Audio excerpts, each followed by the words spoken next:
translation from Sun Tzu's Art of War reads, "Know thyself, know thy enemy, 1,000 battles, 1,000 victories. Not every battle is fought between armies or countries.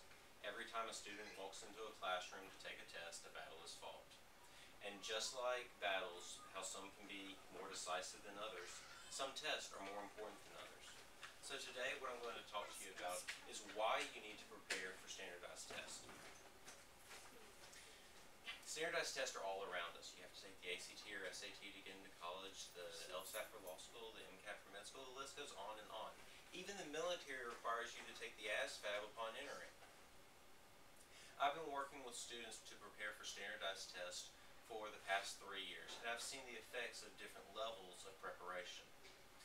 I'm going to talk about 3 main reasons why you need to prepare for your next standardized test. The first reason is that preparation gives increased scores.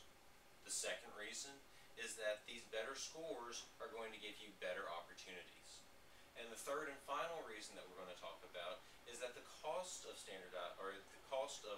preparation for standardized tests is actually kind of minimal. Now that we've looked briefly at these 3 reasons, let's take a look at the first one. The first reason that you should prepare for standardized tests is because preparation for these standardized tests is going to give you an increased score. The LSAC, or Law School Admissions Council, reported that 6 out of 10 law school applicants actually gained admission in 2006.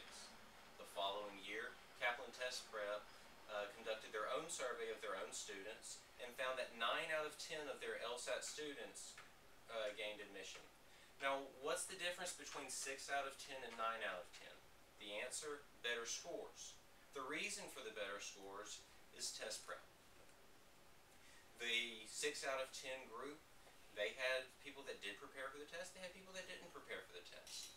While the 9 out of 10 Kaplan's group ended up having just students that prepared for the test. Success isn't limited to Kaplan. AVI Incorporated conducted a study of students that had taken LSAT 180, an LSAT prep course, and found that students averaged a 9.5 increase. That's about 10 points, and 10 points in LSAT land is equivalent to maybe moving you from the 50th percentile to the 80th percentile. In short, if you prepare, you will do better. Now that we've looked at how preparation will increase your score, let's take a look at my next point, which is why these scores are important. The second reason you should prepare for your next standardized test is that increased scores will give you increased opportunities. The first way that you can have increased opportunity is in admissions. Stacy Coprince of the Manhattan GMAT said that the GMAT, along with GPA, is typically used as a threshold marker. If it's high enough, then the school will consider the rest of your application. Additionally, Kaplan Test Prep interviewed law school admission counselors, and what they found is that 2 out of 3 law school admission advisors actually preferred the LSAT as their most important criteria for granting admission. So not only should you prepare just so that you can meet the minimum requirements, you should also prepare to get those better scores to enhance your application portfolio. Admissions isn't the only place that you will see increased opportunities. You'll also see increased scholarship opportunities. As a few examples, when I was in high school, I was offered about a $100,000 scholarship almost exclusively based off of my PSAT score. Mississippi Star Program grants a $24,000 scholarship to the student with the highest ACT score. Louisiana TOPS bases their the level of, or the amount of financial aid based off of your ACT score. These rewards and scholarships exist at the graduate level just as they exist at the collegiate level. Now that we've taken a look at how preparation gives you better scores and how these scores improve your opportunities, let's take a look at my final point. My final point is that the cost of preparation is minimal. The cost varies based off of the level of personal interaction that you receive. You can find an LSAT prep book from the Princeton Review online for less than 40 bucks, while 24 hours of personalized private tutoring is going to run you somewhere in the neighborhood of $3,000. Now this might seem like a large amount of money, and in fact it is, but let's compare it to the cost of attending law school.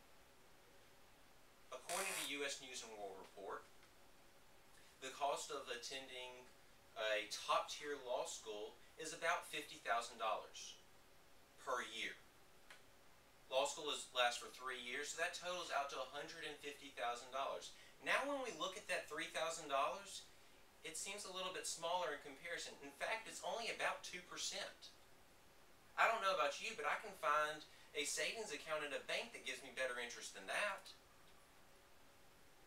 So we see that the cost is minimal in relation to the cost of attending school, but it's also minimal because many of your companies that do test prep are offering guarantees on their products.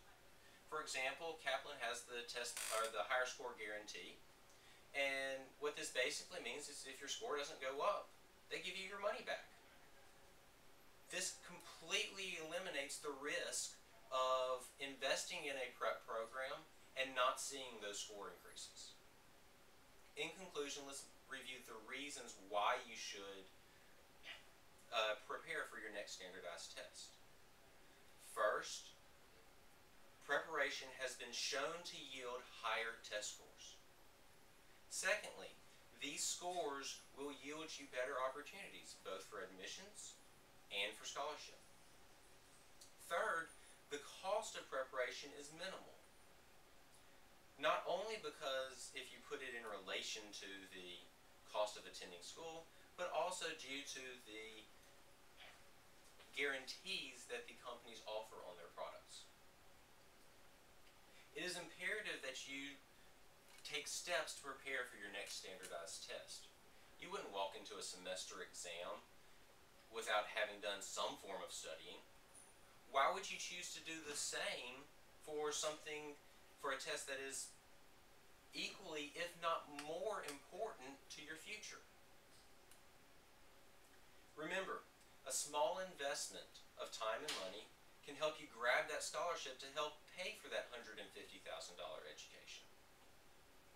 I'd like to close with a final quote by Benjamin Franklin. "By failing to prepare, you are preparing to fail."